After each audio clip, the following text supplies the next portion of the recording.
All right, so before I would begin, I would just like to state for the record that today is February 8th, 2021, and my name is Ben Bauman, and I'm here in Indianapolis, Indiana, and I'm speaking via phone with Pat Bauer, who's in South Bend, Indiana. Is that correct?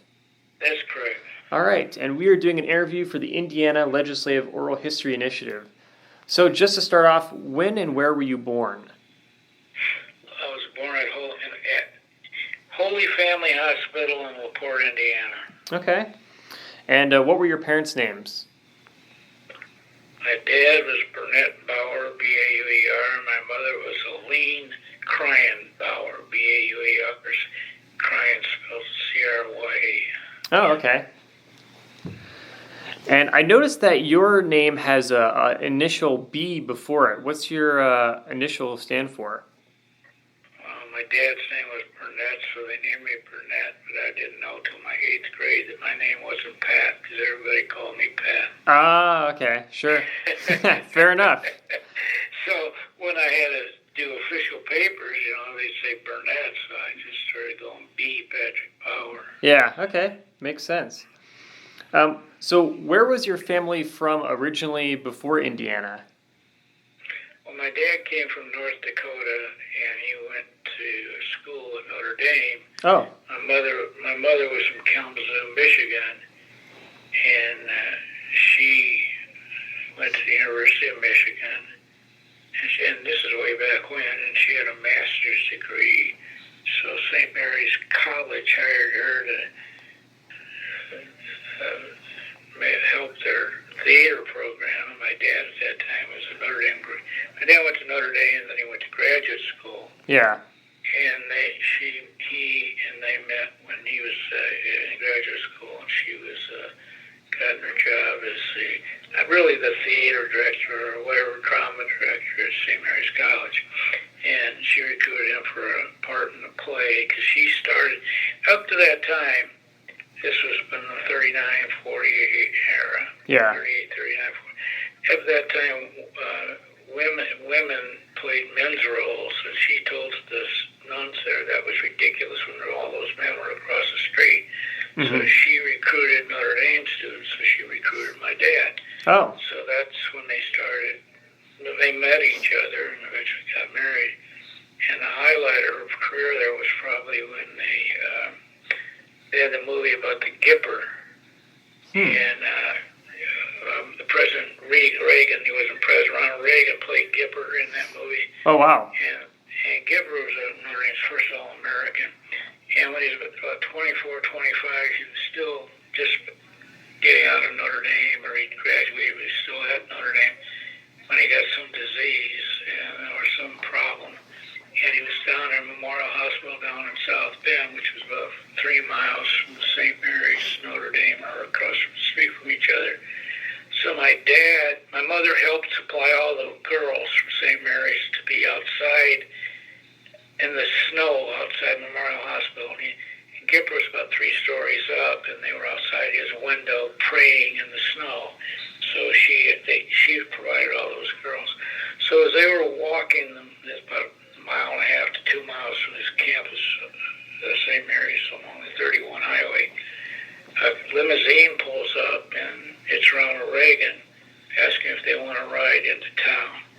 So she and my dad rode with Ronald Reagan, the star. Wow. into there. And I am a Democrat. My dad ran as a Democrat, but my mother was for Ronald Reagan coming out of Whitewater when he ran for president. Wow. So anyway, but that's cool. Interesting. Okay. And what was your dad's occupation? My dad he studied accounting, and that wasn't it was his sort of first type of job. He did accounting, but then he got into sales. Okay. And he was selling Culligan and LaPorte when another company recruited him to be their franchisee. So it was called Lindsay, and he became a dealer for them. Yeah. Then a distributor, and he was one of the top water softeners Wow. And Lindsay and Culligan slugged it out to who was number one. And my dad was number one in Indiana and parts of Michigan for a long time, many years. So he was in the water softener business, and then he got interested in politics, and he ended up winning state rep here in St. Joe County. Okay. And the areas he won, you had 5 at large. You went by counties. Yeah. And that was in the 60s, and so you had 5 from for instance, from Marion County, you had 15. You had 11 from Lake County, and you had another county, St. Joe, had 5 at large. And he won 3 times. Well, he won 64, 66, 68. And then in 69, 70, they changed it to double members, 2 members. And by the way, some Senate races were 2 in a district sometimes too. But anyway, they didn't get to single member districts till my second 10 years, but 2010. I'm not 2010. Yeah. Just a second. No worries. 1980. Yeah, okay. In the 1981 session, I think. You'd have to, 1979 session, and the 80 election was single members. Yeah, okay. Or we go 2 members. I don't remember anymore. No worries. But we did, if you're not worried about that, first we went to 2-member districts in St. Joe and the big cities, 3 members, and then it went from countywide to multiple districts to single districts. I think in the 1980s when we went to single districts, we had multiple districts. Like when I first ran, it was 2-member districts. In 1981 it became single member. Okay, interesting. All right. And let's see, going back to your childhood a bit, did you have any siblings growing up? I had 7 sisters and a brother. Oh, wow. Okay, so quite a few siblings. All right. Cool. That must have been a pretty wild household to be in, I guess. Were they all close to age? I was second oldest, so Okay. I didn't get to enjoy the entire multitude. When I left, there were 7. Yeah. Maybe. Yeah, it was we lived out on the farm in Granger, which is now all shopping centers and multi-million-dollar homes. Yeah.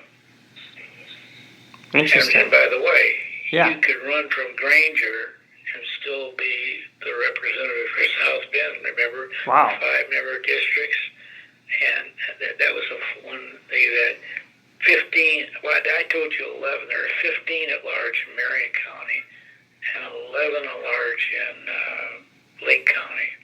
Yeah. And that went from.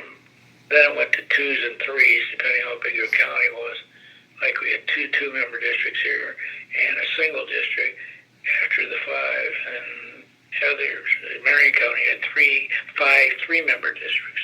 Yeah. And then that was when I ran in the 70s. And then, I don't even remember. Yeah, 70s.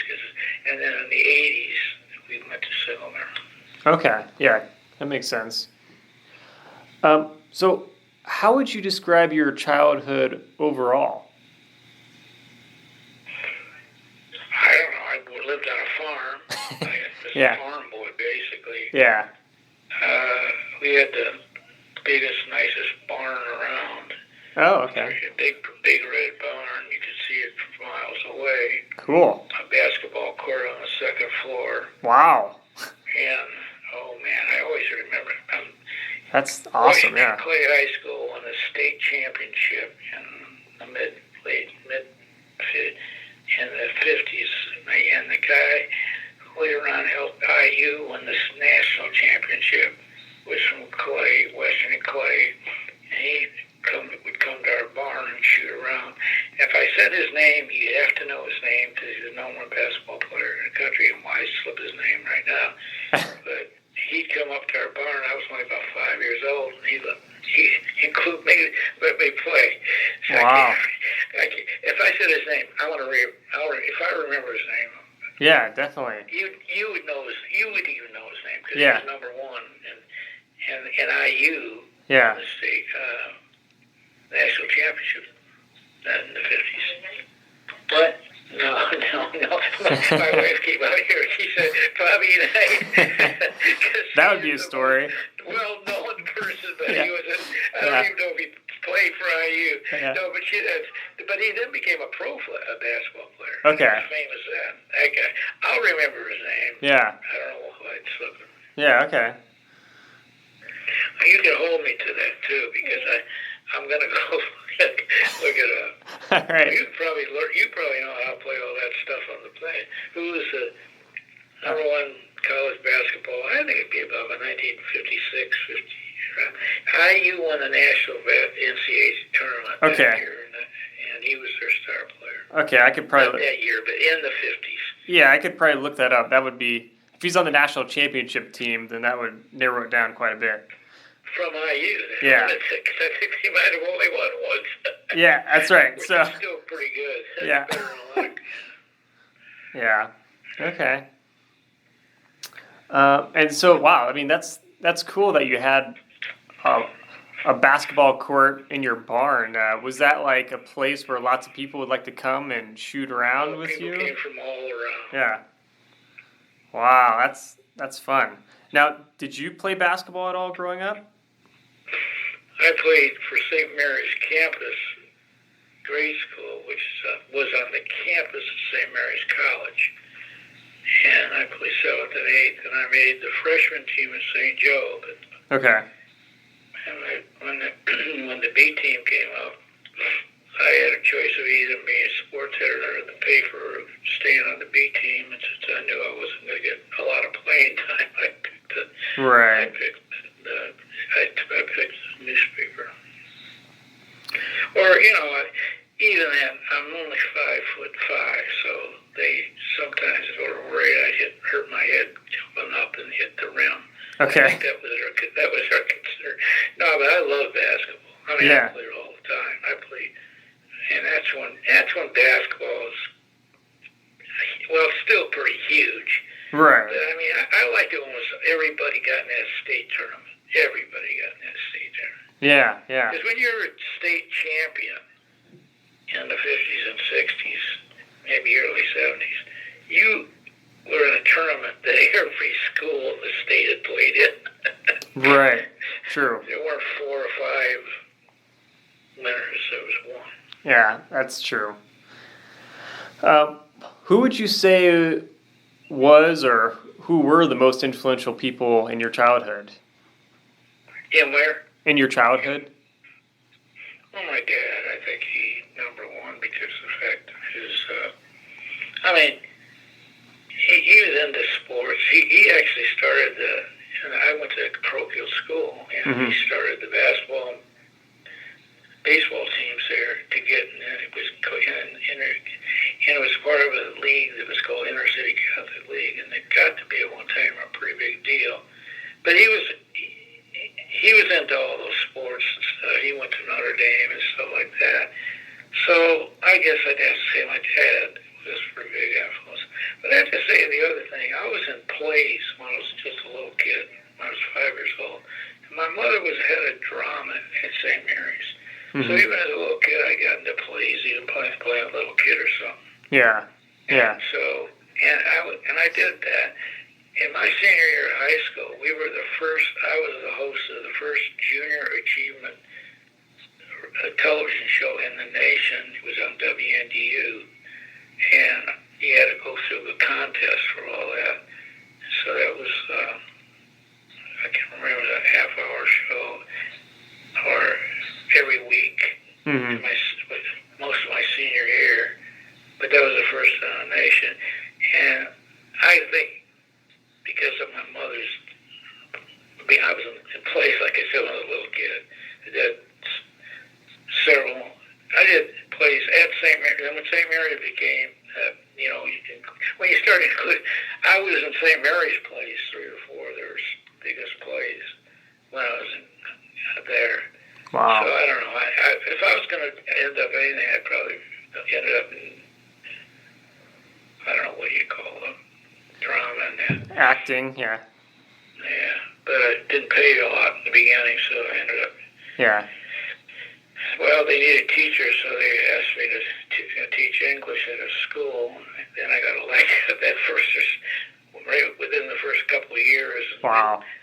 And once you're elected, you have to take that leave of absence. Yeah. And your employer has to give you leave. So if I'm sitting a third or half of my year down the state, yeah. you better keep the job you have. Yeah. So I did that, and then I ended up, I was in, what do you call it? Education for 33 years. I did 15 as a teacher and 35 years. Okay. 15 as assistant superintendent, and 20-some as a teacher. And I became assistant superintendent. And then I worked for Ivy Tech as the original vice president of Ivy Tech statewide, when they were only really centrally located. They had their major location in Indianapolis, but I helped go throughout the state. I traveled. Now it's many areas. Got dual credit. Then we had a battle to get dual credit with Vincennes. Yeah. Okay. We were in every school. When I left, we were in every high school in the state of Indiana. And when I began, we were in maybe 2. Wow. So. Let's see. And growing up, how aware were you of your family's politics? Was it something you guys talked about a lot, or? Well, Kennedy, I mean, every Catholic kid in the nation, if they didn't have any brains, Kennedy being president in 1960. Yeah. But I was before that, though, because my dad first ran for office, and he ran for township trustee, which was once a big deal, because every township school was run by the township trustee. Yeah. This is in the 50s, so it's before Kennedy. But Kennedy made it even higher goals, I guess. But in the 54, 56 or something, I think my dad ran for township trustee and lost by 100 votes, and if 51 people voted the other way, he would have won. Yeah. But in those days, there was a slating, and there was, you didn't just go up there and race. You paid all these dues. Well, he had, I guess, went door to door, and that's why he came so close. But in those days, the township trustee was very important because they ran the school. Yeah.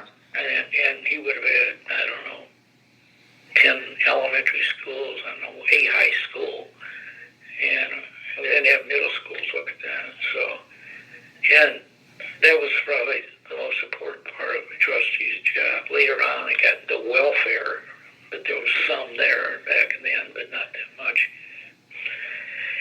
Then they changed that all in the mid-60s. Yeah. Okay. And let's see, while you were going through school growing up, did you have any favorite subjects at all, or? Well, I read a lot. When I was about 5 years old, my dad went to some auction, and he bought at least 600 or 700 books. Wow. And among those books were the Nancy Drew Mysteries. Okay. Maybe, I don't know, 12 or 15 of them. And I started reading those at 5 or 6 years old. I lived out in the country. There were 2 kids my age, and we had a scout. We did manage to play football on the field, and I had my company that visited me in my own basketball court. So I had that. But you had, I don't know, reading was a big deal. Right. And I read all Nancy Drew Mysteries. I remember I read just about every one that was in existence, because that was a whole collection. And I just thinking of some other Robinson Crusoe, all those kind of books, some of which are considered children books, but they're geared really, like Robinson Crusoe and a few of those others, and adults read them too. Yeah, sure. So I started reading a lot. So I think that was one of my other than playing basketball and football out in the fields, we used to play football in the pasture right behind the barn, and that all kids from all over the neighborhood would come, and since I went into school at St. Mary's campus, on the campus of St. Mary's College, you met all these other kids from around, I'm trying to remember, around the Notre Dame area and that. Yeah. So we'd make up teams, and these people would come out and try to challenge us out, either on the basketball court or out in the field. So that was one recreating, and we had a lot of people coming and going back and forth. Wow. And around the country, so I think football and basketball were pretty prime. Yeah, it sounds like your family farm was a pretty popular spot in your neighborhood. Well, my dad had square dances up there too, and he Wow. called them square dances, Jeez. and they were a big deal too. Wow. Like an entertainment district almost there, yeah. Interesting, okay. Now, what were your views about the state of Indiana or being a Hoosier growing up? Well, when I was a kid, Yeah. I saw it through the eyes of basketball more than anything else, because remember you had that all-star, all-state Yep. national championship Yeah. from the high school in my area, and then from IU, Indiana University. And of course, we lived in the shadow of Notre Dame, Mm-hmm. so that's football. So I think sports was a really big deal. Yeah, sure. And then farming. We had a farm. I lived on a farm, and by the time I was 11 or 12, I was driving a tractor, bringing in hay bales, and I had helped or did. I had 4,000 bales of hay, and I was in the barn, and the hay was going for $1 bill. Then I had a pony that I wanted to buy, some horses, and there was these Tennessee walking horses I saw for sale for $1,000. So I was looking at them. Well, lightning hit the barn. It blew all my hay burned up. Wow. And my dad had become a friend of Charlie Finley's when I lived in the fort. I was about 2 or 3 years old. And Finley lived nearby in the same housing area. And my mother and Mrs. Finley shared the hospital room where they both had their first child together, plus they lived in the neighborhood. So he got to be a pretty good friend of my parents and all that. And when he was an insurance salesman at days and nights he worked in a steel mill, he got an idea to how to give this discount on insurance to doctors. So he talked to my dad about it. So he and my dad drove with him to go to Chicago to sell it to a big insurance company. Okay. My dad went to a coffee house and waited about an hour, and he came out and says to my dad, "Bernie, I'm a millionaire." He was from that time. Wow. And he remained a lifetime friend. Yeah. And I had a sister, 2 years younger than me, that ended up going to every World Series game the first time they got in the World Series. And she became the hostess on the plane. One of the hosts on the players playing when they travel back and forth. Each city had to put in each chair and went to that. So she went to all 7 games of the World Series. Yeah, wow. That's cool. So, where did you attend college? Notre Dame. Notre Dame, okay. And what was your major? Communication arts. Okay. So I had a TV show when I was a senior. Plus, I was the editor of my high school paper junior and senior year. Ah, okay. And I went to if you're an editor of the school paper, you could go to 2-week journalism class at Bloomington. And Bloomington, I think, is the most famous paper, high college paper. And they were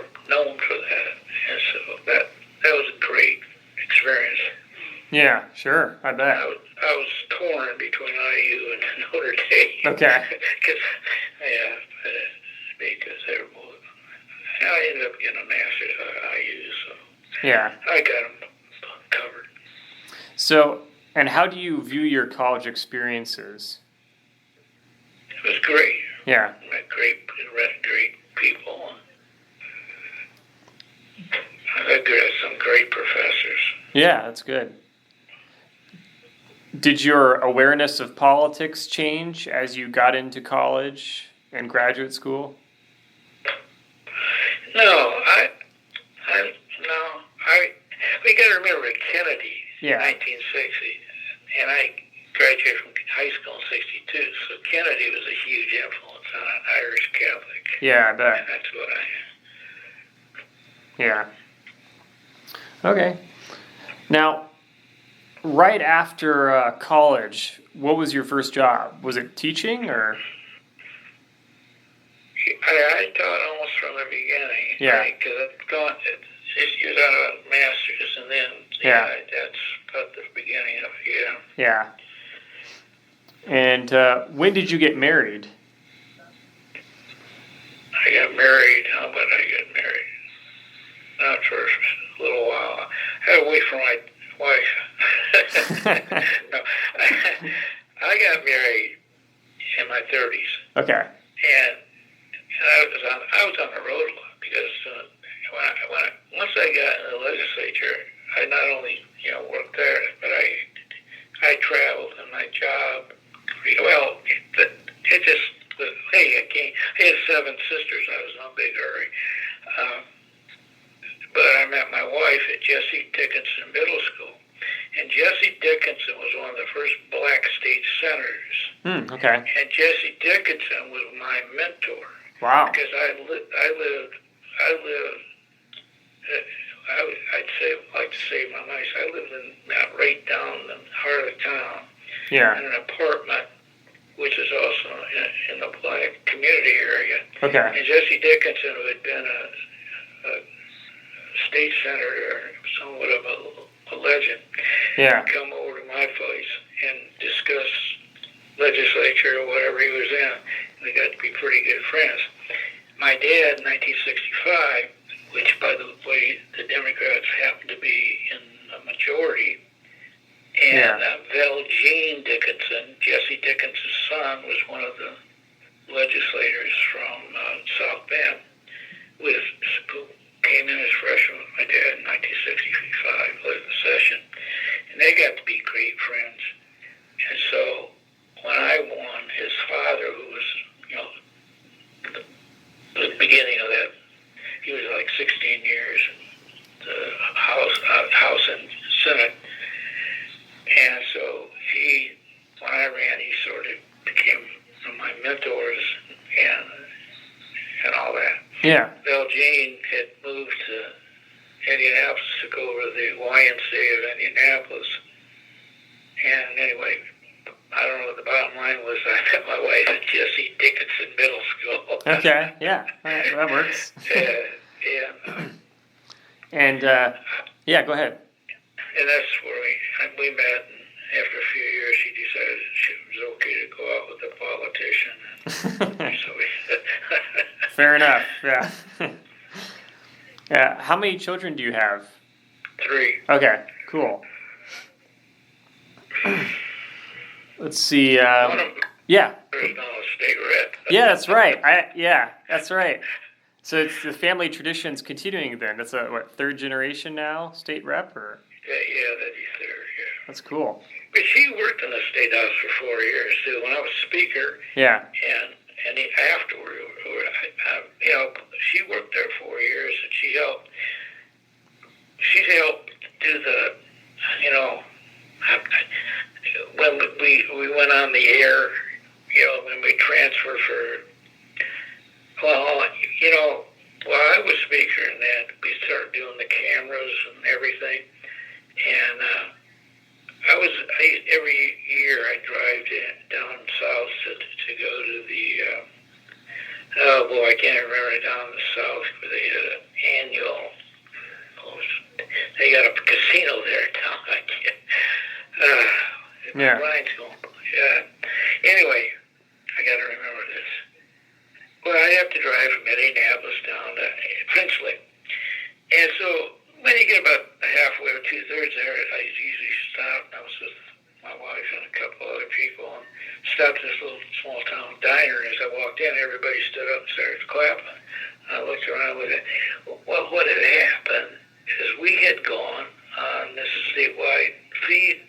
We're now on TV. Oh. And Maureen helped do that. And when it first came out, everybody was excited about it. And the public televisions especially took it and put the sessions on.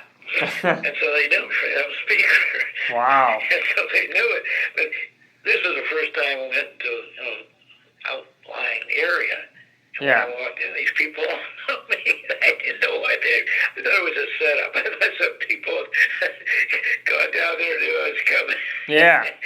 Wow. That's when I realized the power of television. Definitely. I don't even know if they get that much attention anymore. Yeah, that's an interesting question. Yeah. Yeah, I'll tell you, because I could go anywhere in the state for during that time, and people would know who I was, because people watched that for those beginning years at least. Yeah. True. Yeah.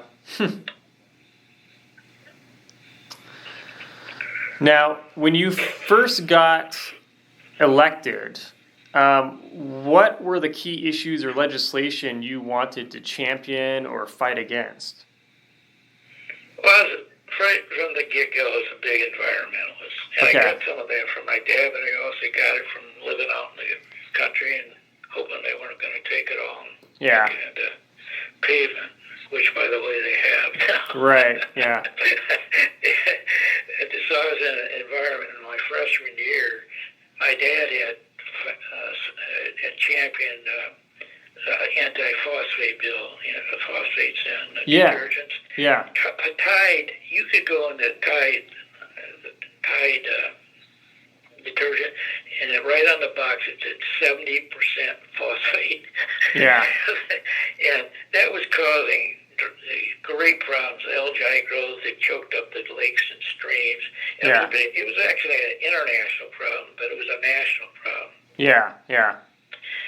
And they put me on public health and environmental affairs. It was a joint committee. And my dad had introduced it a few times and so made it aware, and maybe got it. He made it enough attention that when I introduced it and it got put in public health and environmental affairs, the chairman knew about it. And he said to me, well, I'll tell you, I'll give you a hearing. Well, I knew that I had to have every creature in the world, and so I got every environmental group. And that time Isaac Walton Lake was very big. I wish I could remember all the others, but I remember the leader of the Isaac Walton League was and his wife were very excellent. And that my freshman year I got the anti-phosphate bill or limiting phosphate bill passed. Mm-hmm. Doc Bowen was speaker, and he and I remember even before I went personally for questions. I put it there. He says, "Yeah, I'm going to, and good luck and all that." But he didn't do anything. But they were trying to get him to stop it. I want to tell you, the money people were coming left and right. Oh gosh, yeah. He played it straight, man, and it passed. And so the next year, and the next couple of years, the detergent industry came in with tons of money. Yeah. And Doc Bowen, of course, was freshman year, and then the next year we had annual sessions. I was in the first annual sessions. When I began, we used to be every other year every other year in those days, so only 60 straight days. My first year was the first annual session, and we went back the second. So then they bring in all these big guns. I can't remember the name of I probably shouldn't use their name anyway, but I was a bachelor, and they'd all say, once you come up to the top of the Hilton was a dance area and band, we got some nice women. They do everything to get you to do it. Right, yeah. And they were giving money out and everything. putting pressure on everybody, and we managed to stop the repeal. And long story short, they tried a few years, but it got put into effect. When Boland got to be governor, it went in full effect, and anyway, it became an international ban or national ban. Yeah. Within a few years. Yeah. And Okay. I've had in my later years, 2 or 3 years ago, I got the first ban on microbeads in the country. Yeah. Okay. Wow. That's now everywhere. Yeah. Yeah, well, we were the first, though. Yeah. And can you explain microbeads so the people listening to this in the future can? The best I can tell you is Gleam toothpaste. If you see people, they have little red dots on there. Yeah. Those little red dots were very small plastic things. Mm-hmm. And what they really did is they put, when you were brushing your teeth, it gave you a little body to it. Okay. Microbeads. Yeah. He's asking me about them. And anyway, and a lot of different products have those. Mm-hmm. Yeah. Scrubbing, powder, all that kind of stuff. Yeah. And it would cause problems in a person. Yeah, the fish would eat it, then you eat the fish, and created cancer in you. Created cancer in you. Wow. And we were the first in the nation to ban that. It became an international. I mean, it's got a national, international ban. Yeah. And same thing happened with phosphates. 45 years earlier, I don't know, 50, well, many years earlier, 42 years. 40, wow. No, I guess 45, 46 years earlier, something like that. Yeah, that's pretty cool that you can make an international impact even from your state. So yeah. On both of those, yeah. Now, what was it like the first day you were elected? How did you feel? Well, I thought that was a pretty nice chamber with that. Yeah. Walking into that chamber. Yeah. I mean, that's really an impressive place. Yeah. So that was very impressive to be in. Did you? I loved it. I liked the debates. I liked the speaking. I liked the challenges. Yeah. So it was because I'd been on the TV show, but I also did a lot of plays. I remember my mother had been a director of plays. Yeah. Yet, sure. Not only the same areas, but she did little theater. Little theater was a big deal before television started dominating the world in the 40s and 50s and even early 60s. And she was head of the LaPorte Theater, and she came here and did Turner's, which I don't know if you're familiar with them, but they really advocated athletics and things like that. And every Turner's would have a stage and a play. Oh, okay. And I think it was originally a sort of a German club. Yeah. So it had some. It pushed sports and I would have to say culture. So they always had a basketball, weightlifting, a lot of bowling. I remember that, and they always had a stage. So she did it. LaPorte did it here and did it with St. Mary's, and so I was on a lot of. I did a few plays in my life. Yeah, that's cool.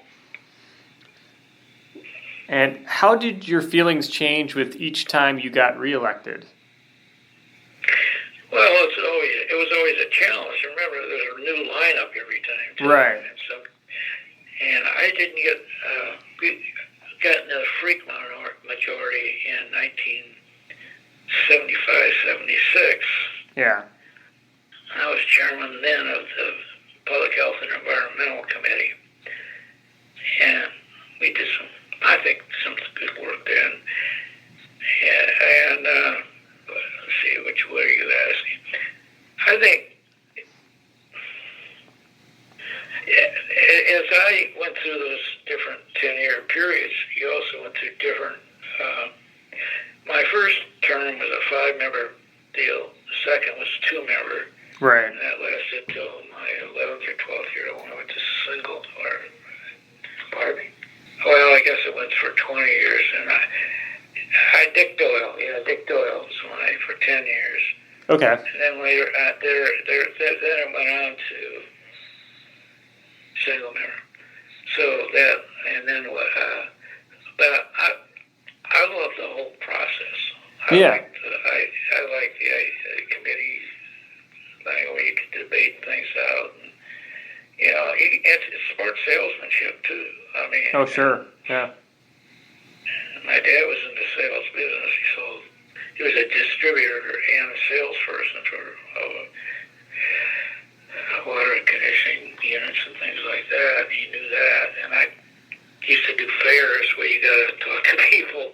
So that was the same thing you do when you're trying to sell your bill. You got to first get the chairman to give you a hearing, and if you are the chairman, which I got to be for 2 years of the health, the environment and health, they were blended together in those days, and I just thought the whole process is part salesmanship, and it's making persistence. Right. Yeah.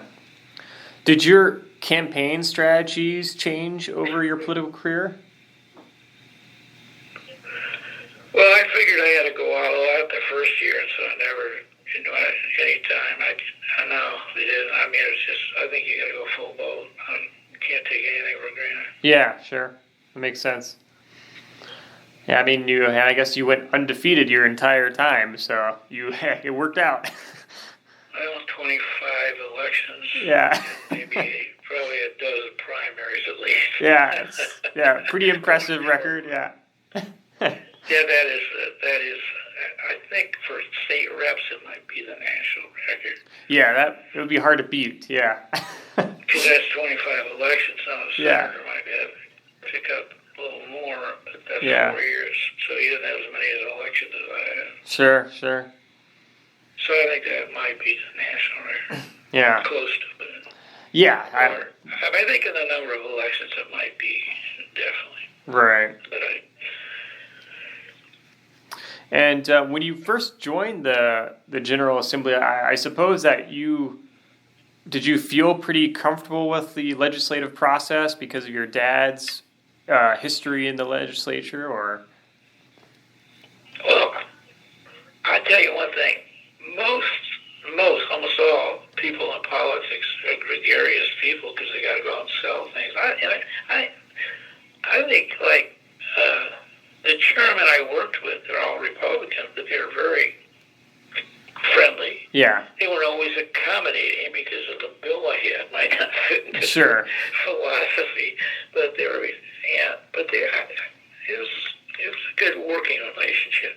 And most a person who goes out and has to sell people on themselves and get elected generally has an amiable or somewhat winning personality, and so you're working with people that know how to treat people, I guess is what I'd say. So in general, I think it can get tough sometimes when he was the majority's trying to ram something on the majority. You got to fight back. But that's only maybe 5% or 10%. It depends on how close you are, by the way. Yes, definitely. But it's not the day-to-day, and it's not overwhelming. And did you have any political mentors in the General Assembly? Any what? Like political mentors in the General Assembly, or did you not need any, or? My dad was a mentor. He was good. And I just found some of the members that had been there before, and especially the ones that had been friends of my dad, were helpful and helping talk to them. And I guess I learned from others just from knowing them and exchanging things, whether they were even, if you exchange ideas, and that goes bipartisan. I mean, every bill I had passed had to be bipartisan because we were never in a super majority, so we had to win, votes over. And the Senate's been Republican, except for not 50 years, except for a 2-year period. Right. 15 years. Yeah. And some of those people, Kinley, I think, I'll tell you in the budget area, because I was on that, 12 years Ways and Means Chair, and Right. and then if I was, we had numbers close enough to just co-author on bills, even when I was the minority budgets and things like that. But all the years that I was chair of Ways and Means or author of the budget, I had to deal with the Republican Senate, and therefore you got to learn to get along with them. And I got to not in the beginning, it was, I first met Borston Mills, who had been running the Senate for probably 12 years before and the world, by the way, for 12 years before I got there. Yeah. We'd have all night, and I'd be chairman of the budget conference committee. Right. We'd be up all night, and we'd go for 3-4 weeks. Wow. And we'd stay up all night, and I'd have to do it, and I'd do it. But sometimes people, if you've been there, you know that the whole world centers around that budget. Yeah. Oh, sure. Yeah. If people come at 3 o'clock in the morning, we still go to see what's going on. Yeah, it's a process. Yeah. But that's the only way, because they had been so used to the Senate. When I first got there, they'd been so used to running the show. Mm-hmm. They weren't going to have me tell them what to do, but I was the chair and author of the bill in this house. And no, I'd have we'd go, and finally we'd get a deal. We'd go to, I call it overtime, but special session or whatever, but we got the job done. After a while, both Boris and Mill became close friends. It took a few years. Sure. Yeah. I bet. Yeah. But we got to. I respected them, and eventually, I guess they gave that back to me, and plus we became friends because you worked so many hours together. Yeah. And in the end, you accomplish. I think those are great budgets, and I think maybe after a while they understood they were too, because they'd get accolades for some of the stuff that was done because they were part of it. Right. Now, and then on that, even the people they picked, not talking mostly about the Senate because they've been in control of that over there, not just Warren Mills, of course, but Meeks and Kinley. Yeah. In fact, I think Kinley's one of the best ever. Sure, yeah. And then, another guy, Pat, Kylie and I, we were 50-50. And he was the chairman of Ways and Means before I was. And I think it took, I guess, 2 Pats, together. But things could have been a lot worse. Right. Because we had a tie in the House, and we still got, I think, a great budget up. And then we had, and for me, we had a opposition party the whole time. Every time it was either Ways and Means Chair or Speaker, and we still managed to, I think, got a great budget. Yeah. We built IUs all over the state. There was only one real IU, Bloomington, and of course Indianapolis was built, and not all the beginning guys. And part of that was, because in the IU regionals are all Democratic districts. Right. Basically, you name it, Terre Haute, South End, but also, and then the other higher ed was we built Ivy Tech and spread it around. Together. I'm going to say together with the Republicans, but in my time, in either leadership or Ways and Means to that. And I think that has given great education and modernization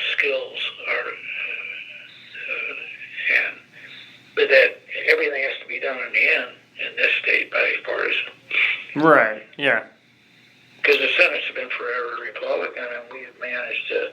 Well, it doesn't have to be now, but I think they do less accomplishments when we don't have that bipartisan part.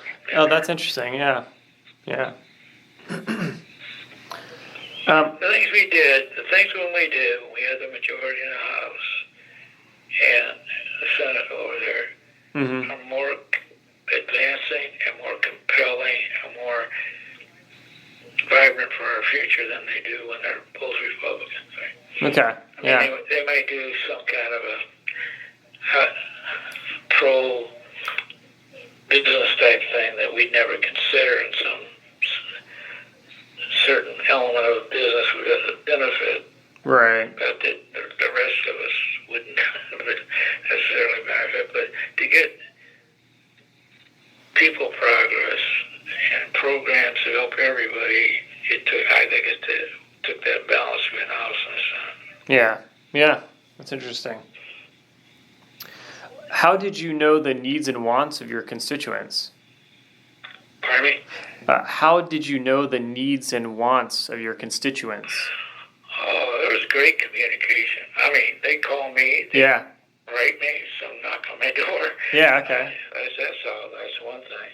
That's good. And the other thing that they don't have anymore is like we had South Tribune had a news reporter there every day. Oh. They don't do that. They don't do that anymore. Huh. And most of the other newspapers had somebody there. Yeah. And so people got to know things more. Yeah. And then for a long period of time, we had WSBT TV and WNU down there almost every day. Yeah. Wow. Now they don't go on at all. And the Tribune is, they're never there that I know, not anymore. And it's probably true of the others, too. They figure they can watch it on TV or, there's so many other ways of doing it. But then they don't. There's reporters out there, whether it's television or newspaper, to talk and get the in-depth. Now, they still have some very good reporters, there's no question, but they're AP or they're local. Yeah, that's interesting. I never really thought about that. But yeah, I mean, that makes sense that without having local reporters from your area, it's harder to get information that's not general and specific stuff about your particular part of the state. Yep. Do you remember what the first bill was that you sponsored? Yeah, I think it was the phosphate bill. The phosphate one, okay. Got it. And how would you describe the interactions between Democrats and Republicans in your time in the General Assembly? Well, I started I think it's always been good. I've always been able, and I think most of the time they were able to talk to me. Yeah. But you still have to sell your program or your bill or what you're doing, and I find most people that get in the General Assembly are people because they had to go out and ask people to vote for them. Right. To begin with. So I think it's good.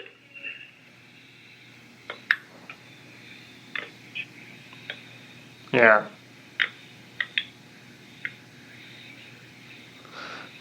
Are you still there? Yes. Oh, okay. Just making sure. Yeah. That makes sense. Now, did you see any change in the relationship between Democrats and Republicans over time, or has it pretty much stayed the same since you started and retired from the General Assembly? I can't tell you now because I'm not there. But right. Yeah. It's the same basic. Okay. Basically. Just curious. Yeah.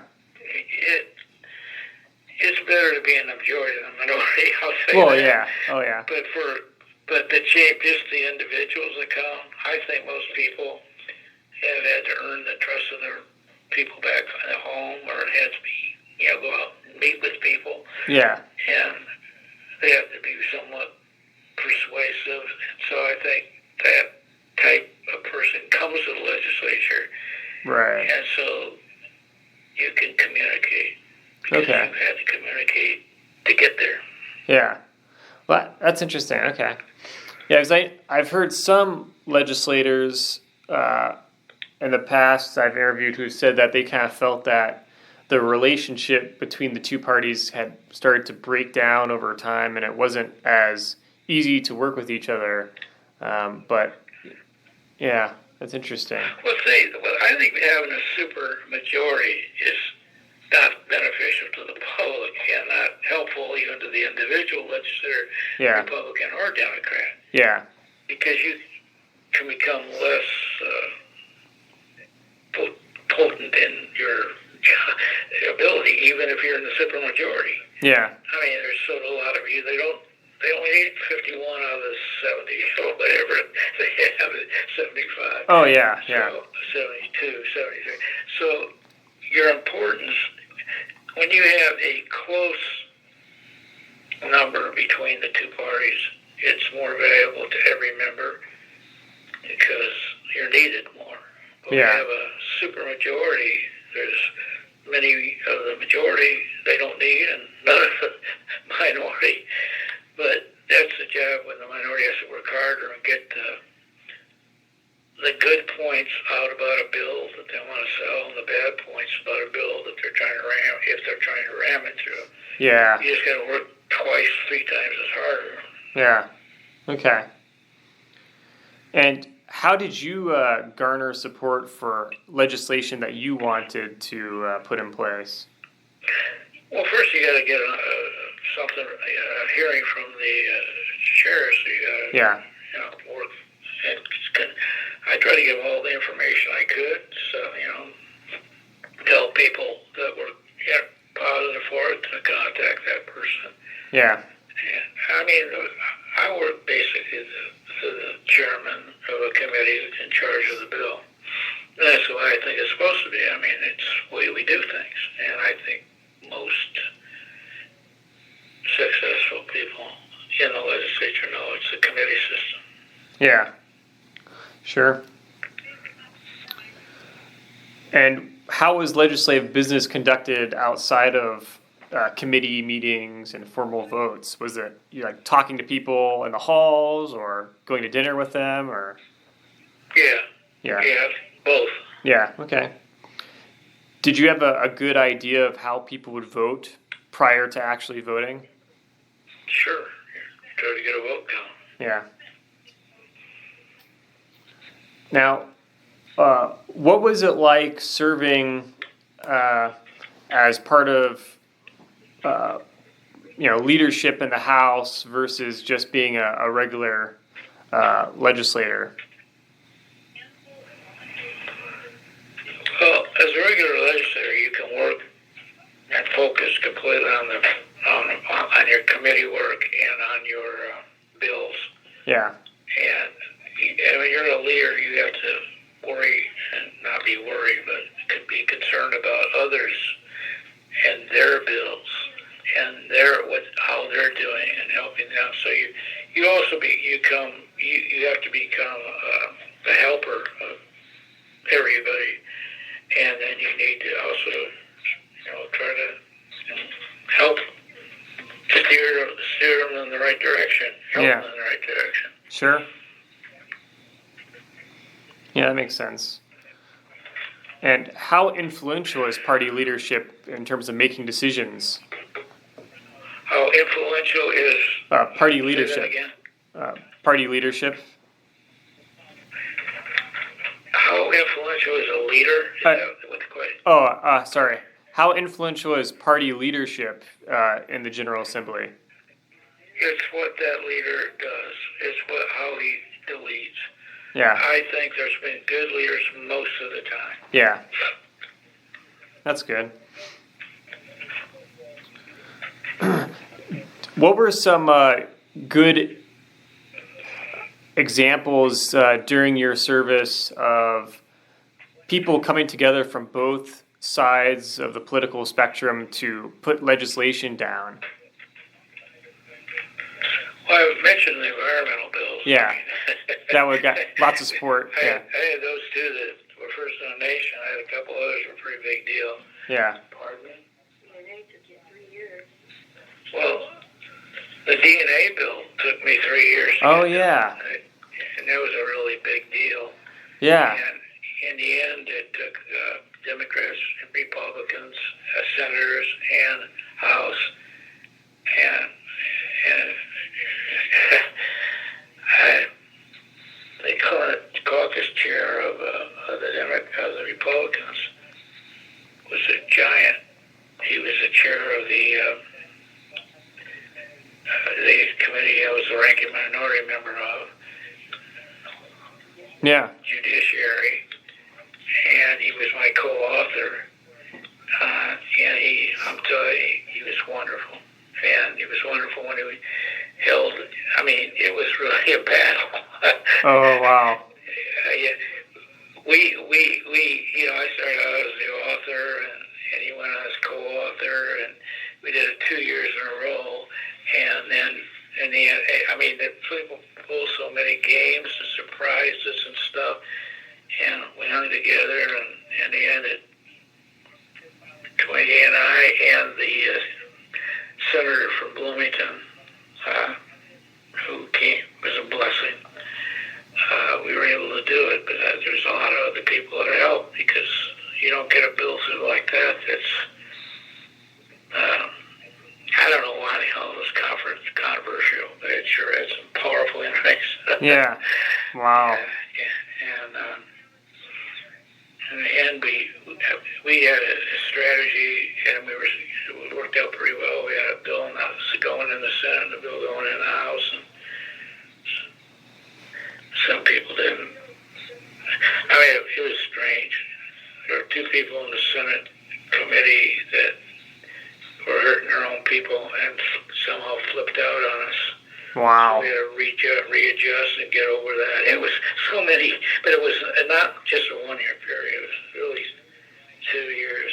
Yeah, sure. I'll tell you, that's when Democrats and Republicans and Senate and House leaders, or principals, honestly, worked pretty well together. And we had a Senate bill and House bill, and we had the backup in case one got backstabbed. Okay, yeah. And we got backstabbed in the Senate committee by a couple people that were totally, did a total flip-flop, but we managed to land on our feet because we had the backup bill. Right, okay, sure. It's more complicated than that, but it's not. In the end, it worked like smoothly, and it's wonderful. And the reports on how well that's helping are just so positive. Yeah, that's good. Yeah, that's great. Now, what was the backstory on that DNA bill? I want to just say one thing. Yeah, go for it. Yeah. There are people that spent 15 years in prison that were exonerated by DNA. Yeah. We had one of them come testify at the Senate committee. And, in fact, they have these national, what do you call them? Like databases, or? No. My wife and I went to a national convention. Oh, okay, yeah.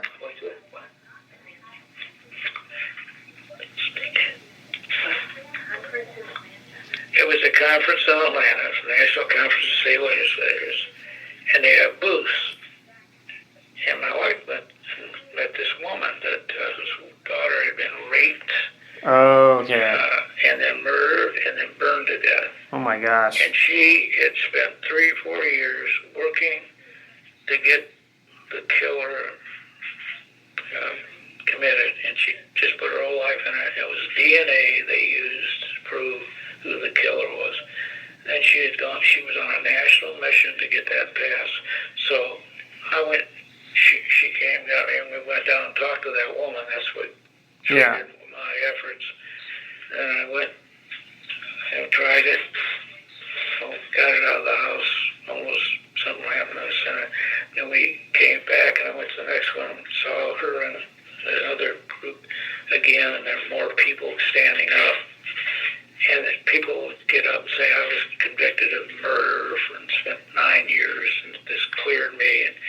my gosh.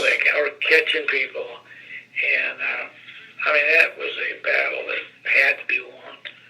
Yeah. And, Stuart Hall was a champion, became a champion. That's how a Democrat and Republican can work together. Yeah, sure. I was a ranking member of Judiciary. He was the chair, and he was my co-author. And in the end, it didn't matter who the co-author or the sponsor, because the sponsor in the Senate was a woman from Bloomington, senator from Bloomington, and she stuck through it. And her husband was a prosecutor and a lawyer, so he was very ill. Well, he was campaigning, and then the trial.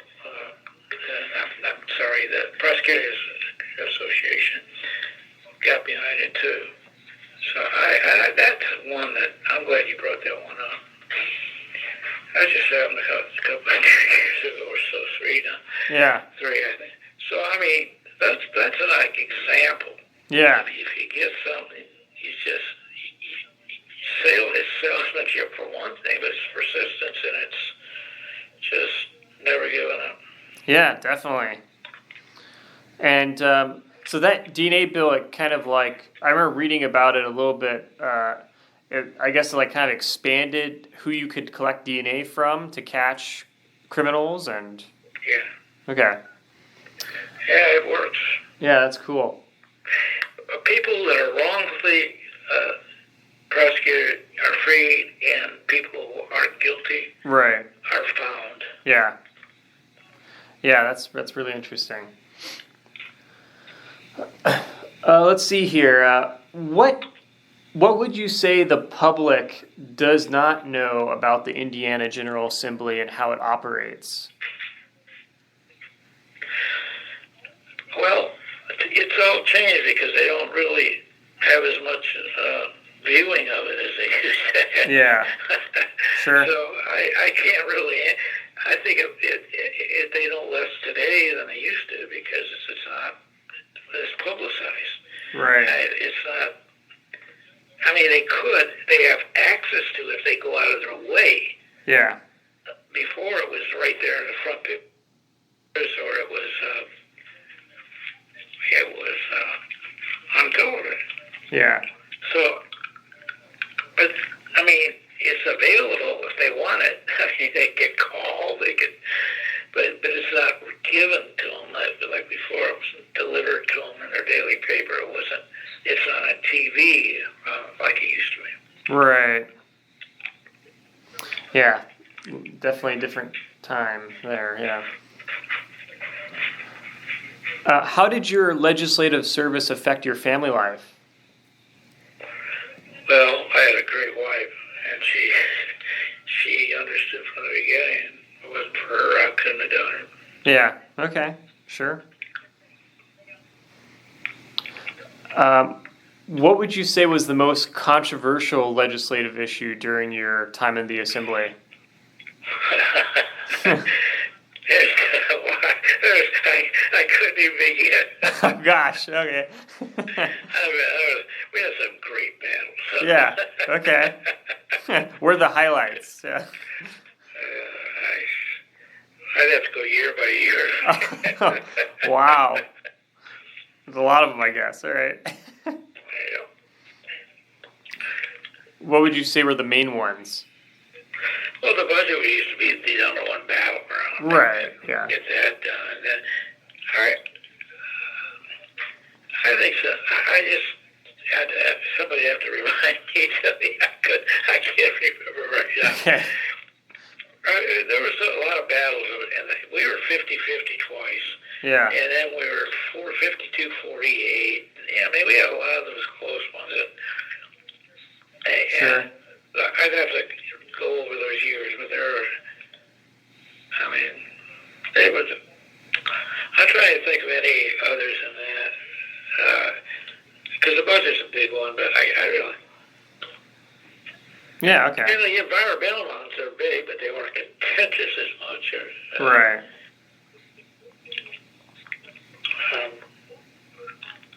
Yeah, it makes sense.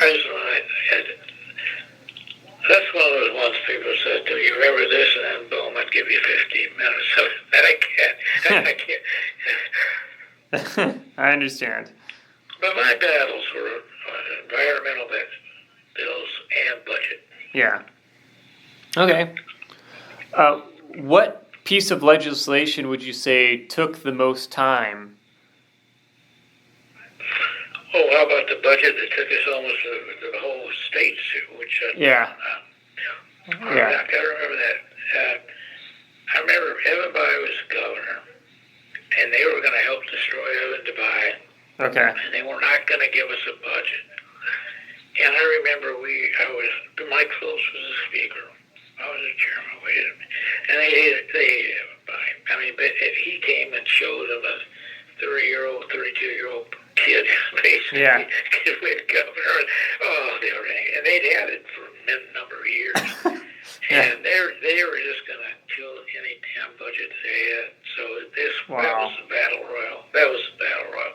Yeah. So there's this National Conference of State Legislature. That's the one my wife met the person whose daughter was burned and raped and everything. She Right. helped find DNA and worked on it for 3 years. And then she stayed on her life mission to get it passed. We were at San Francisco, and Willie Brown was the speaker, very legendary speaker of California. So he was there. He was the host of this national conference. He got up and said, whatever you do, don't let your state shut down. He talked about California had missed passing the budget and how everything had stopped. The state was in a stalemate and went on for weeks and weeks, and it was still going on during that conference. And he said, no matter what you do, don't let your state, well, that was the one that we almost did. We almost went over the line. Wow. We got it done. He was there with a state that was shut down. I remember that because, I mean, Republicans are madder than hell, especially the Senate Republicans, that we had now taken on. The Senate Republicans have been powerful forever and ever. Yeah. And, you know, I did in my end, I tell you, every one of those members, I mentioned Meeks, I mentioned Kenley, I mentioned Mills and Boris, and I'm probably missing one or maybe another, but they worked well. But the battle that year was anger over Evan Bayh and that they were going to shut that state down. And we came within an hour of that. So, Wow. Yeah. I think that was probably the most intense Yeah, sounds like it. intense time. Yeah. What would you say was your proudest moment as a legislator? Well, we just reviewed about 5 or 6 of them. I can't list any one of them. All right. Fair enough. Yeah. Many proud moments. Now, what, in your opinion, is the most important work of the Indiana General Assembly? I think they have to distribute a fair budget that, first of all, guarantees a good education for kids all over. And also, one thing we haven't been doing is protecting the environment. That's something we should need to be doing. But education is important to everyone, and that's important. But you also got to remember our health and our future, and that's protecting and not abusing our environment. Yeah. And also, I just have to say redistricting. Yeah. Because the public deserves a chance to elect somebody that's competent and not just there because his party managed to compile a district that excludes somebody that should have been part of that community or, just lopsides everything. So I think the next big one coming up is the fairness and the legitimacy of the new districts. Yeah. Okay. Sure. Now, let's see, turn towards some more specific questions about different pieces of legislation that I found in the newspaper archives that we have.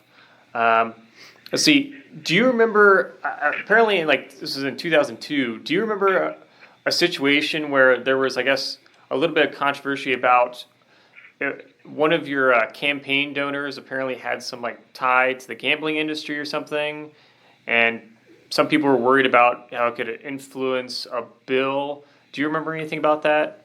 No. Okay.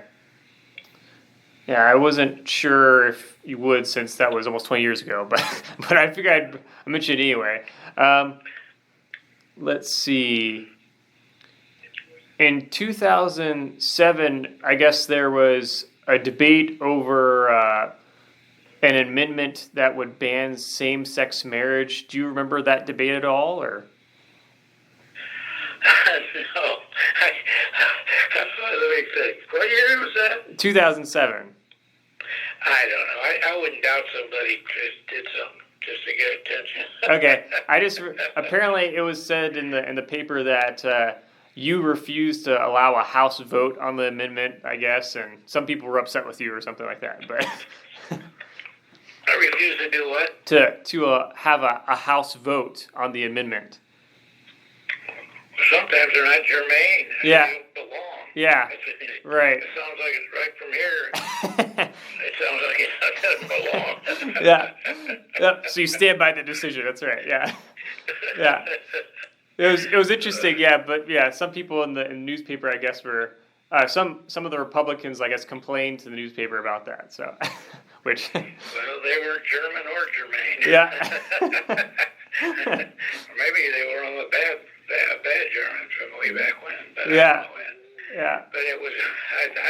I would tell you, without knowing what the situation was, I'll tell you it would be ruled not germane. Yeah. Yeah. That makes sense. They used to throw crap in all the time, and you got some people that are so far out they wonder how they ever got in the door. Yeah. And usually they don't last very long. And it's on both sides. You get one every now and then. Yeah. Not Okay. too often, though. Not too often. Right. Right. Yeah, I understand. Let's see.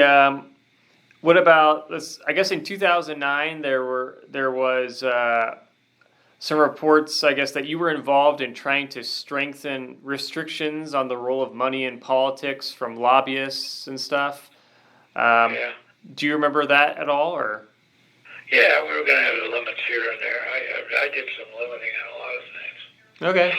I said you had to wait a year before you got a job with the lobbyists. Yeah. Now, how well do you remember the legislative walkout of 2011? I remember very well. Okay. So can you describe to me what the situation was with that and what exactly happened and why? Well, they're decided to destroy unions. Okay. And we decided not to have them do that. And we needed to draw attention to it, so we stayed out until they were running over rules and just dominating. And so we stayed out until we tried to get some pressure going the other way. Yeah, okay. We did our best, and finally we decided that we couldn't do it. So, and that was some people in our caucus, and it wasn't easy to do. First, we lost per diem because we weren't there, and this is something that sometimes something's wrong. You better try your best in whatever way you can to stop it. Yeah. And I think right now, in this state, we're more. I think we're a bigger. What could I say? It's a real blow to have the weakening of our building trades, and they can't do as much as they used to be able to do. But yeah. And we knew it was coming if we got too many numbers against us. But this state. If you have to work this state very hard to win it, as a Democrat. Yeah. Because I don't know. It's the money. It's more the money. Right. Television's expensive. Yeah. Yeah. And you can beat a veteran legislator like they beat good. They just want on expensive television and be a guy that's been minority leader, a guy that's been a very good legislator. You do the bombing through television, you can knock out somebody. Wow. Yeah.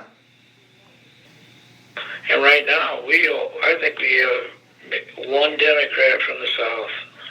Jeez. We lost it. And then we used to have 12, 14, 15, 16. Wow. Yeah. That's crazy. Now, do you feel now I think was it that you guys left and you went to Illinois during that walkout? Is that correct? Yes. Yeah. Now, Yes. now, why did you choose to go there exactly? Well, they couldn't send the police, which would Oh, be at the command of to the get governor. you. Oh. Yeah. Oh, okay. Interesting. Yeah. And do you feel that it made a difference at the end to help get you a better compromise or anything, or? Well, I think it may have, because it's not on that issue. It's on other issues they might have attempted to do. Yeah. Okay. But it was a price. It was not a. It was a hard thing to do, Yeah. and it was something that I think people should realize that had to be done, because it's so easy just to ram something through Yeah. and do anything you want if you don't demonstrate that. And yeah, it was a sacrifice. Sure. Some got hurt worse than others. Some would rely on the salary and the expenses and have other jobs. Yeah. We're supposed to be a part-time legislature, and we're supposed to be, not that full employment. But for some reason or other, some who might have been in that situation got hurt a little more than they should have. Yeah, that makes sense.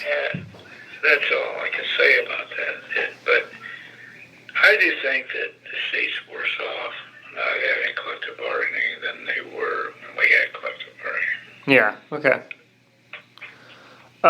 Let's see, I also read in 2012 that there were some reports, I guess, that some Democrats were interested in challenging your leadership in the House. Do you remember that at all, or? Well, yeah, they did, and I was on the DLCC, Democratic Legislative Campaign Committee, and in 12, in our election,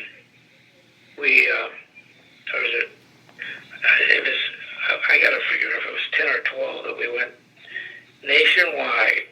I think it might have been 12, but I think nationwide, the Democrats got slaughtered. Okay. We had super majorities in most of our southern states that went to super minorities. Wow. They couldn't break quorum. And the DLCC had, out of 99 leaders, either speakers, Senate pro tems, or minority leaders, out of 99 potential people in the state, I was one of 16 on the National Democratic Legislative Campaign Committee focused on money for state legislative races. Yeah. I averaged over $5 million plus every year raised in the last 2 years I was there. Wow. Raising money for the campaigns. Yeah. And that year, I think it might have been, I got to tell you what year, I think from 10 to 12 we were still in the majority, or we went in the minority in 12. You might be right about the year. I think I could remember. But anyway, okay. So we went, like I just told you, in that year, I believe it was 12, we went boom, all over this country. Yeah. And we were the highest number, 40, you have to have 51. We were the closest and the highest of all these former speakers, 7 or 8 of us, of that 16 panel, and a couple of the pro towns, and the rest might have been minority leaders that were put on there because they were close to getting it. I was the only one that got that high and that close. Wow. Well, some people said they could do better. Meanwhile, that was a major conduit to national money. That's where you got your bigger dollars. Yeah. And I told you I had 5 or more million more in the last couple of years before that. And as a member of that, and they sort of honored me or praised me for having the closest 40 to the magic number. Yeah. I mean, that meant all these others had gone from majorities, and in some cases, super majorities, to minor, low minor numbers. So they used that and bitched about it and everything, and so they wanted to take over the campaign for the next thing. So eventually I just, what am I going to do? I decided, also, here's the other thing, and none of these people understand it. Well, some of them might have. They tried. You travel the state, and you travel to D.C., you travel to Pittsburgh, you travel to raise money. Yeah. You're not going to get the big check, and sometimes unless you miss them, I did that. Yeah, right. They didn't do that. And so we went from that 40 to 31. When I left that position, I was trying to get back to 51, but I knew that I had an excellent chance at 46, going up to 46. And I was working on trying to get enough to get up a little higher and keep it. As soon as that happened, all those pledges I had were canceled. They didn't have any money. It was gone. That's how they went from 40 to 31. Wow. Then they worked themselves down to 29. And now, unfortunately, I think they're at 26. And I didn't know any of that. This last campaign, though, I don't blame on anybody because I just don't know. I stayed out of it, except for the one seat here. Sure. Because, and I'll tell you what, no one told me that, a couple of good friends of mine got beat, but they never called me and said anything. I don't know if they saw it coming. Yeah. I mean, I don't know, because you see, the people that are in charge have never done any of that. Right, yeah. I mean, and if you don't see, but I saw it coming because I take polls. Now, polls cost money. You got to be able to go get that money. Right. There's an art to that, and it's not sitting on your butt. Yeah. But also, they haven't made contacts. Before I became speaker, I'd been Ways and Means chairman for 2 speakers before me, and for both those speakers, I had worked to get the majority so they could be speaker and I could be Ways and Means chairman. Yeah. So I'd had a hell of a lot of experience. Right, yeah. And so they thought they could do it with no experience. Wow. And then you have to recruit. Well, part of my life's been in sales, and for a number of years I've had to sell people to vote for me. So I'd go to the district, recruit the candidate, then I'd go back and do press conferences, and then I'd be on their back. They never did that. Yeah. I made, one of the guys there said, you made it look too easy. Well, they weren't looking. Yeah. I said, no, they weren't looking. Yeah. Oh, my gosh, yeah. And then this last campaign, the governor's candidate, yeah. the lieutenant governor candidate, they did nothing. Wow. And by the way, the person that was put in as a minority leader to take my place was the lieutenant governor candidate. Yeah. She has now suffered her second devastating defeat. Yeah. When you go from 40 to 31 when you're already, and by the way, everyone was predicting we'd get to 46.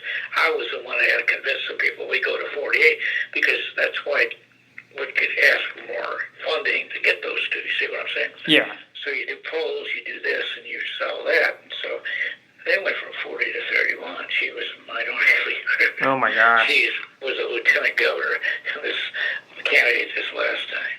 Yeah. So that proves they don't know. Right. They know not what they do. Wow. Yeah, that's interesting. Let's see.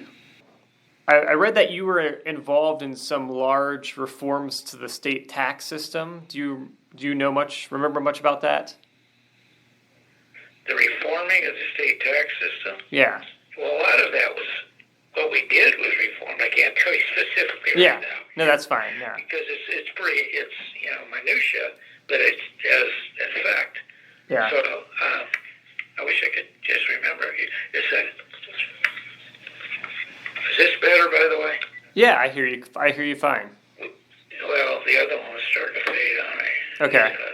I got a battery phone. So. Oh, yeah. Yeah, I did. We did a lot of tax reforming. I mean, that was part of my, Ways and Means is tax and budget. Yeah. But I'd have to go look at all that. Oh, yeah. Different stuff. No worries. So, no, I did a lot of tax Yeah, okay. adjustment bills, if you want to call them that. School formula, that used to be the biggest battle of them all. Okay, sure. That doesn't seem to be much of a battle anymore, but Yeah. it used to. That's basically because it used to be at the mix and the effect between the state and local, and the local doesn't get hardly anything anymore compared to what they used to. So, Right. the mix doesn't matter as much and it's not as complicated. Let's see. What about your legislation called Hoosier RX? I guess that was used to lower prescription drug costs. Do you remember that? Hoosier RX. Yeah. That's a bill Hoosier RX. I don't have that in front of me. Okay, no worries. I was on public health, and I was chairman of public health and environmental affairs in 1975, 76. So, I was on that committee, well, more than half the time I was in the legislature. So, I got involved in some of that. Yeah, okay. All right, well, let's see. We're at our last set of questions here. They're kind of more big picture oriented. Now, you were the longest serving member, I guess, ever in the Indiana House of Representatives. What made you want to be part of the General Assembly for that long? I think where I was at and what I could do was the most effective place I could be. Yeah. And even in the super minority, I was able to get things done. Right. I didn't like it. I didn't ask for it. But I think I was able to get things done, and I wanted to be there in a position where I could. Yeah. People give me polls saying you could win Congress, you could do that. And I look about what I could do in Congress in the next 2 years and what I could do in the State House. It always came out plus here. Yeah. So I thought that was the office I knew. That was the office I was able to succeed and do things for people. And the others could take time maybe. But, yeah. I thought about it and I was asked to do it a couple of times. I think the U.S. Senate probably is the only other position I would have gone for, but nobody offered me $10 million. Yeah, that's an expensive process. Yeah. And the only reason that's good is you get 6 years. Yeah, sure. So, yeah, wow. I mean, that's what gives you time to get something done. Oh, yeah, definitely. 4th, 5th, and 6th years. Now, I guess for a lot of people, it's probably fairly probably makes sense. I suppose. But what made you officially decide to leave the Indiana General Assembly? Did you just feel like you kind of reached a milestone? You were there like 50 years, so. Well, my wife wanted to live a life with me year round, rather. Yeah, makes sense. She just said it. She didn't back up 50 years. Yeah, 50 years. That's enough. It's hard to argue with somebody.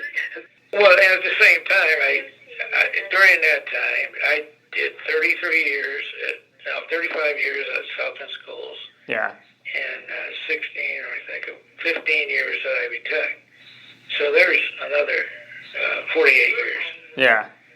So, I mean, yeah. I didn't just do state rep. Right. Remember, it's not a full-time job. Yeah. So I was a teacher for most of that time. I told you how many years. And I was I eventually became vice president statewide of Ivy Tech, and I helped it grow. And we dual credit from about 4 or 5 schools to the whole state. Wow. Hundreds of high schools throughout the state. Yeah. How would you summarize your time as a state legislator overall? Well, there's no question that when you're on the budget committee, that's the state budget committee, the 5-member panel, which I was on for, maybe 20 years, 22 years. And that takes a lot of time. And then leadership takes a lot of time. Yeah. So I think it takes a lot of time. And therefore, when you're the regular legislative thing is 4 months 1 year, 3 months the next. But then, if you have those other assignments, it's I'd say 4 or 5 days. I better say 4. Yeah, 4, maybe 4. Average of 4 days every month during the off season, I call it. Yeah. For the month, and maybe it'll be 5, but you have to go. And you don't just go to Indiana. The budget committee, for instance, travels the state. You spend 3 days on the road every month, and then you may have a 4th day to deliberate, vote, mainly capital projects. And boom, I was on that for a long time. Okay. And so, and away from home, my wife said, and away from home. Yeah. So, yeah. And we had these delightful tours visiting prisons. Yeah. Yeah. And we were in East Chicago looking at oil contamination. I mean, you did it. You went to everywhere. You went to every major state facility everywhere in the state. Yeah. So I mean, that was 20 years part of my life. Yeah. Sure. And, then you got the leadership, which is another more than a decade. Yeah. So it's up to about 40%. So okay, what? My wife. I got about 5-10 more minutes. Okay, sure. Yeah, we're almost done here. I'll just wrap it up. Got a couple more questions. Let's see. What advice would you give to future legislators or even current legislators? What would I give advice to? New or which one? To future and current legislators. Well, I'd have to do it from a perspective of what the Democrats are in as a minority. I think just sitting in that chamber is a possibility of doing good. Yeah. And you have tools so you can do it. You have ideas that work. You can do it on second reading amendments. That's one way. You also have committee work. And committee work should be the heartbeat.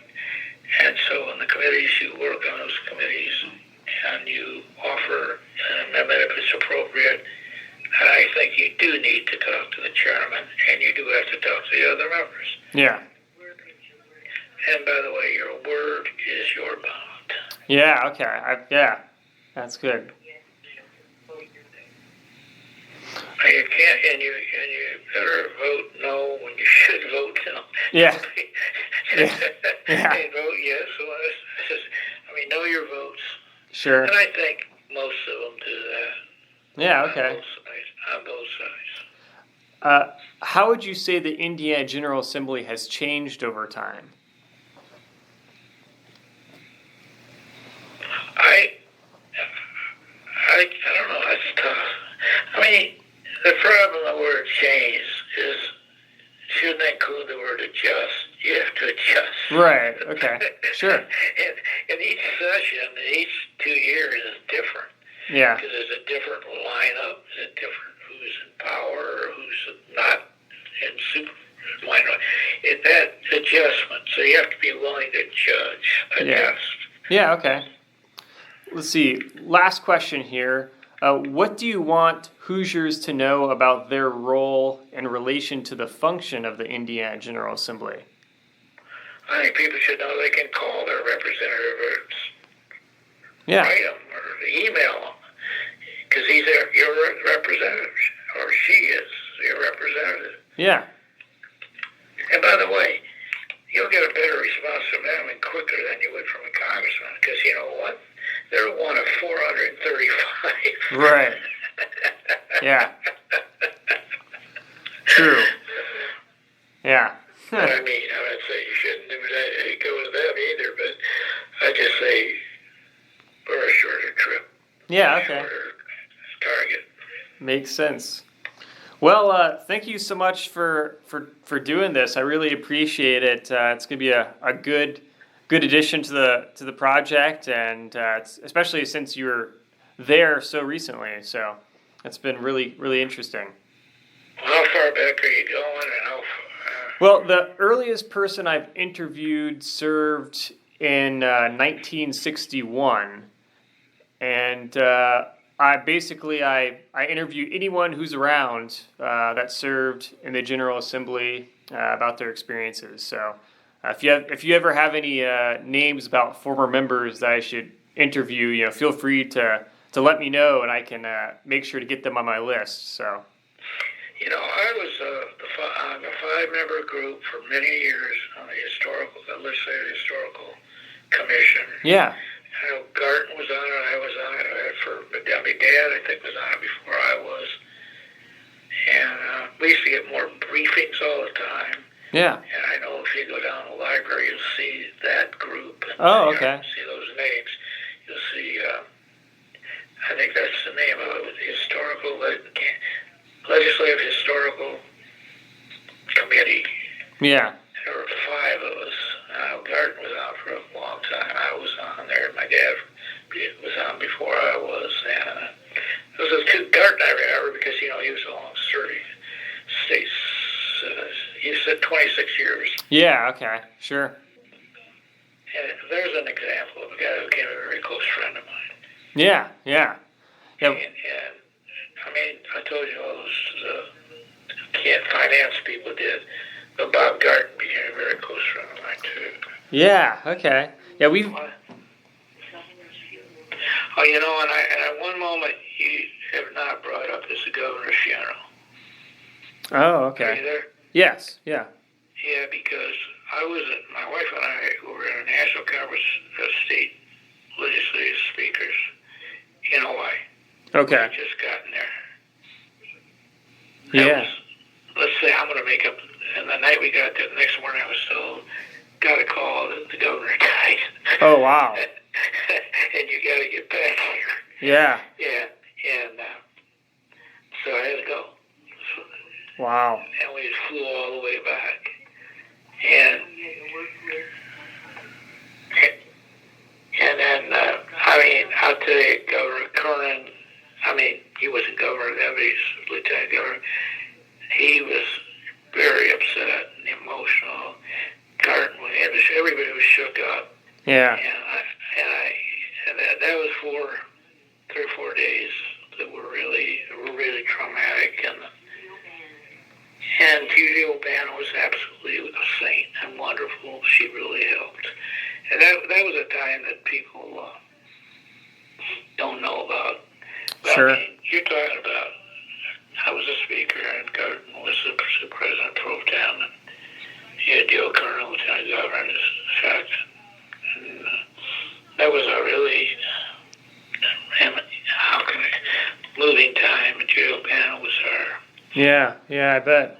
Sure. So anyway, I just thought I'd throw that in there, which. Yeah, no, definitely. Okay.